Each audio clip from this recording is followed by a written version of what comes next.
नमस्कार दोस्तों, क्या आप सभी को कभी लगा है कि ज़िंदगी बहुत मुश्किल हो गई है? कभी कभी तो ऐसा लगता है कि हर कदम पर कोई ना कोई चुनौती आती है और हमें पता भी नहीं चलता कि कैसे उससे निपटें। लेकिन याद रखो, ज़िंदगी की ये चुनौतियां ही हमें मजबूत बनाती हैं। आज मैं तुम्हें अपनी एक कहानी सुनाऊंगी जिससे तुम्हें प्रेरणा मिलेगी कि किस तरह से चुनौतियों का सामना किया जाता है। मैं राहुल हूँ, एक छोटे से शहर से आया हुआ लड़का।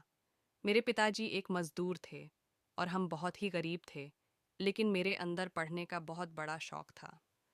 मुझे याद है कि जब मैं 12वीं कक्षा में था तो मेरे पिताजी बीमार पड़ गए और उनकी सारी बचत उनके इलाज में खर्च हो गई। मुझे लगा कि मेरी पढ़ाई यहीं ख़त्म हो जाएगी, लेकिन मेरी एक अध्यापिका ने मुझे बहुत समर्थन दिया। उन्होंने मेरे लिए एक छात्रवृत्ति दिलवाई और मेरी फीस भरने में मदद की। मुझे अपने गांव के स्कूल में ही पढ़ना पड़ा क्योंकि मेरे पास शहर जाने के लिए पैसे नहीं थे। लेकिन मैंने हार नहीं मानी। मैं रात दिन मेहनत करता रहा।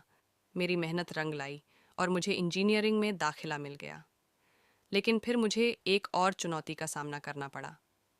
मेरे पिताजी चल बसे और मुझे अपनी पढ़ाई के लिए पैसे कमाने पड़े। मैं दिन में पढ़ता और रात में एक रेस्तरां में काम करता था। कई बार तो मुझे नींद भी नहीं आती थी, लेकिन फिर भी मैंने हिम्मत नहीं हारी। मैंने कड़ी मेहनत की और अंत में इंजीनियरिंग की डिग्री हासिल कर ली। मुझे एक बहुत अच्छी नौकरी भी मिल गई। आज मैं एक सफल इंजीनियर हूँ और अपने परिवार का पालन पोषण कर रहा हूँ।